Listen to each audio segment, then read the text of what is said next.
Ek olarak kullanabilirlerdi bu pandemi sürecinde. Hastaneler dolup taşıyor, en azından hastanenin bu güneşin altında değil de bu ek hastane olarak yapabilirlerdi. Bir de şu an şimdi hırsızların hedefi olmuş hastane. Yani bu milli servet, bu kimse dur diyemiyor mu buna acaba? Ben bazen polisleri aradığım oluyor, yalnız gelip hiçbir şey bulamayıp gidiyorlar tekrar. Bu bir sorun, büyük bir sorun bence. Yetkililer nerede acaba? Yetkililere sesleniyorum. Biraz da bir şeyler yapmaya çalışın. Yani olamaz mı acaba? Bu hastanenin bütün teşhisatı, her şey hazır. En azından ek olarak kullanılabilirdi. Evet, yani niye kullanılamıyor? Bilmiyorum ki yani. Evet, yetkililer bir zahmet bir el atalım şuna, bir şeyler yapalım. Bu hastane vatandaşlara yar olmadı ama hırsızlara çok sağ olsun çok işine yaradı ve yar oldu. Biliyorum, belki içler acısı bir görüntü var şimdi. İnanın onun önünden geçtiğim zaman da bir tuhaf hissediyorum kendimi. Çünkü böyle güzel, koskoca güzel bir yerde bir hastane terk edilip bırakmış vaziyette. Bence çok yazık, ne diyeceğim, yazık. Yani yazık, başka diyecek kelime bulamıyorum. Bu pandemi sürecinde bizim bir tane Asem Hastanesi adında bir hastanemiz vardı. Şu anda kapalı, kullanılmamaktadır. Ama onun bu pandemi sürecinde diğer hastanelerin yolunu azaltmak için onun kullanılmasını isterdik. Bunu sosyal medya üzerine Siirtler olarak çok yazdık.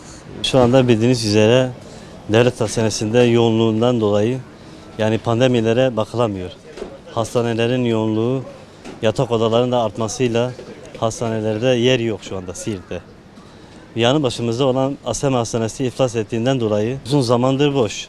Yani bunun içinde bütün araç, gereçler mevcut, ameliyathaneler mevcut. Yetkililer bunu niye kullanmadı, niye kaderine terk etti, bunu öğrenmek istiyoruz. Yani Asem Hastanesi şu anda hırsızların hedefi haline gelmiş durumda. İçinde zaten malzemeler hepsi yağmalanmış, bir şey kalmamış.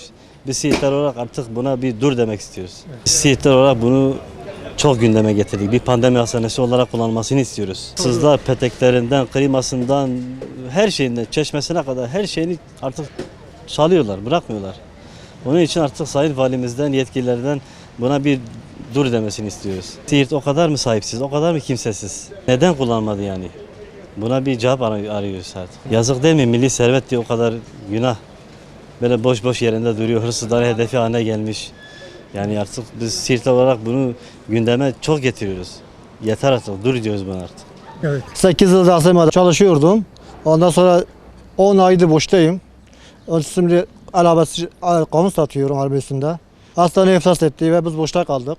Şu anda bu hastanede nerede bakarsan 4-5 trilyonluk malzeme var.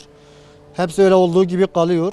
Bütün malzemeler hepsi hırsızlar çalmış, taraf olmuş. Bu yataktır, MR'dır, ondan sonra tomografidir, hepsi şu anda çöp olmuş. Yazık değil mi bu hastaneye? Böyle bir hastane gibi, böyle bir hastaneye yazık değil mi? Şu anda devlet hastanesine gitsen bu pandemi süresinde ve belki 50-60 hasta kişiler dışarıda bekleniyor. Bu hastane açılsaydı bu kadar biz de ekmeğimizi yerdik ve millete faydalanacaktı. Bu kadar hasta dışarıda beklemezdi.